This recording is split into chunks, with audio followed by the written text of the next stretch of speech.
package from China.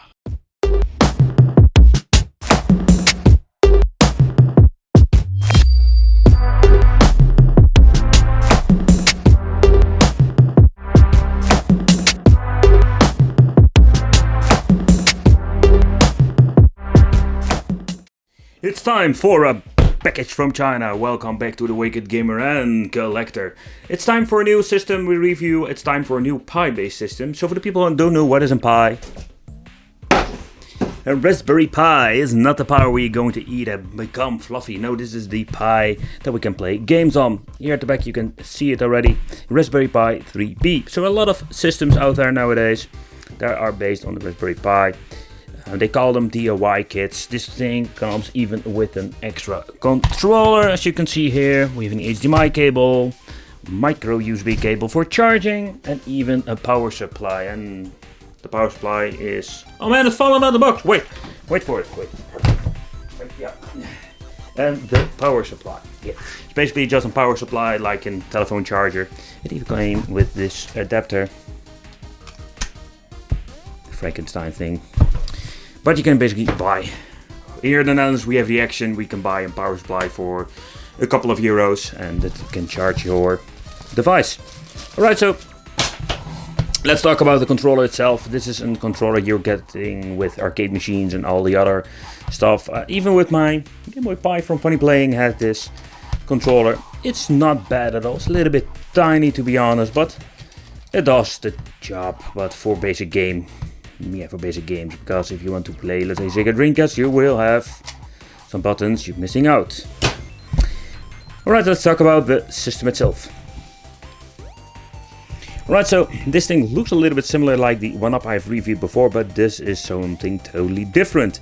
Alright, so at the bottom here, left bottom, we're having this, let's say, PSP lookalike analog stick. I am not a big fan of it, but it's in the right position, because in previous models they try to put the analog stick here and the D-pad over there, and I freaking hate it when they do that. The D-pad itself feels not bad. Same goes for the buttons. Very nice, rubbery select start. We're having a mono speaker over here. Alright, so let's go to the bottom. We're having the headphone jack. Let's turn it around. And what you can see, this thing has a 10,000 milliamp battery. That is massive and gives you quite some playtime. I'm guessing around 5 to up to 6 hours, don't pay me on it, but it's more what they are saying. Alright, so as you can see here, we're having the Raspberry Pi. It seems to be they didn't use some little cooling elements, it's just a Raspberry Pi. At the side we can still use most of the connections. I can see what they did. As you can see, they soldered on this connection. I'm guessing there's the reason why we can't use this, because it's very weird that we can't use the fourth one. But nevertheless, we can use 3 ports for controllers. Even the Ethernet port is over here, so we can hook it up to your network for adding stuff. At the top we're finding a small ventilator, on and off switch, HDMI out. At the side we're having the scrolling wheel, and we can reach the SD card from here. So this is what we're going to get. It's not very special, but I love it, man. It looks really sexy. Alright, let's power it on. Push of a button. Woo! 3.5 inch HDMI screen. But it looks very nice, and as you can see over here, we're having LED indicator, so you can see how full the battery is. But it is not an EPS screen, I can tell you that, because if you look at this, you can see it's not an EPS. Boo-hoo. And this one is, by the way, running on Recalbox. Something you don't see very often. Most of the time they are using RetroPie. Alright, so what is very cool about the Raspberry Pi? If you don't know it already, it supports a lot of systems. Alright, let's do a little bit zooming in and I'm going to show you. Alright, so just wanted to show you what kind of system we're having, and as you can see we have a Sega Dreamcast. I'll say Dreamcast runs, but it runs us perfectly at the moment on the Raspberry Pi. But as you can see, what is very unique on the Raspberry Pi systems, it has support for a lot of old systems that you don't see on other devices. The Open Dingus have a lot of, let's say, support for all devices, but still missing out a lot of them. And of course, I love the layout itself. And the list goes on, goes on, goes on, and goes on. I did notice, you can hear it on the... I don't know if you can hear it, but the ventilator is pretty loud. Oh. Oh. Okay, the little mono speaker is quite loud.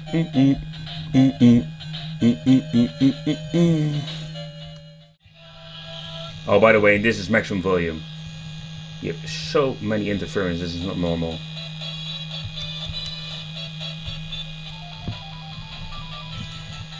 If this is going to be a little bit less. Oh, it's pretty horrible. Alright, let's take a closer look at the controls. You can see it on the camera that the screen looks pretty decent. But what I don't get, that device like this, it looks beautiful, why not use an EPS screen? Give the customer, let's say, an option, for example, they can choose, let's say, for 2 prices, because they are billing it when you're ordering it, because these are DIY systems. But it plays the games pretty nice. 3.5-inch screen, besides it's not EPS, I like it. Alright, let's try a Game Boy game. Oh, this is really bad. The interference is so high that simply I cannot hear the music anymore.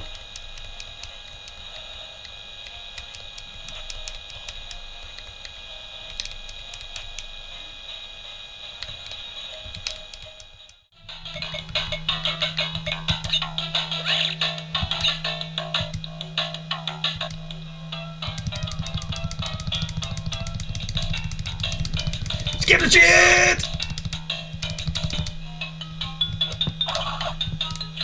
The sound is a little bit better now. What I just basically did is I moved the volume in the menu itself to 100%, and as you can hear, still have the stupid interference, but it is a little bit better now. I can at least hear my game.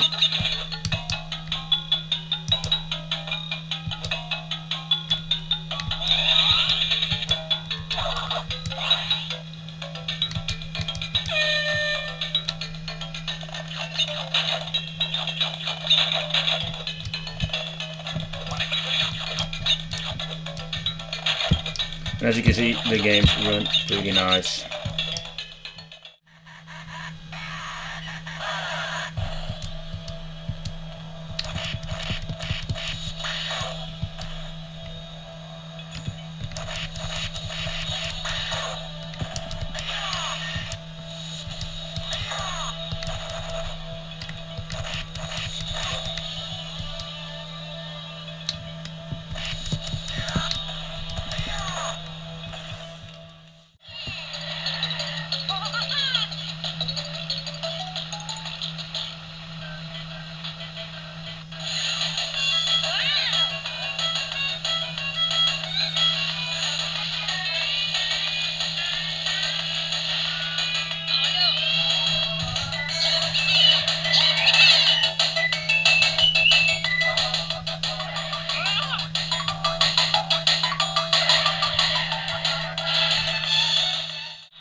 Oh, that was a break. Oh, that was the double. I was searching my buttons. Oh.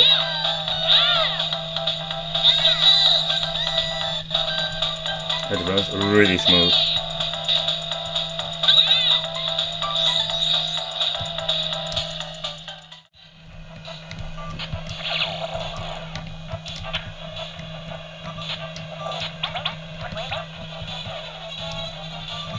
And I can tell you, if games are working on the device, Super NES will not be a problem.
Alright, so when plugging it into the television, it gives you an instant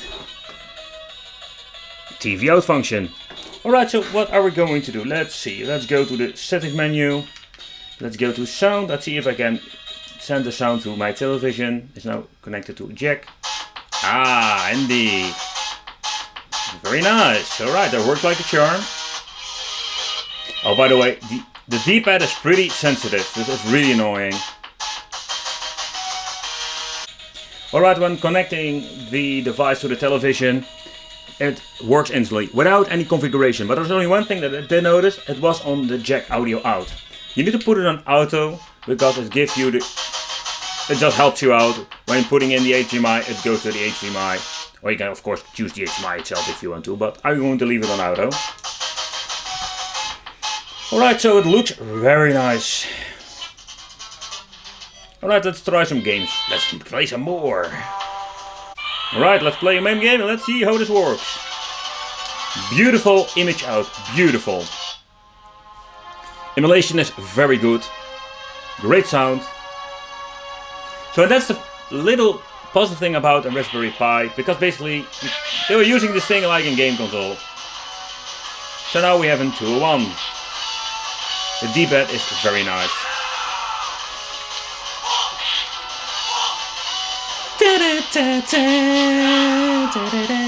Time to get the dynamite and blow stuff up. Whoa, that was splatterboned. Alright, so let's see. Let's play a little bit of Street Fighter simply because I want to try out the D-pad. How does it work? Very curious. The analog stick. Okay, first the D-pad. Alright, let's go. Alright, so the D-pad is very good for fighting games.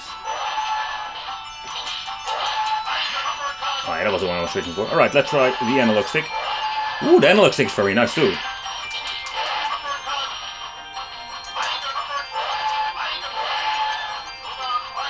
Don't think so, bitch.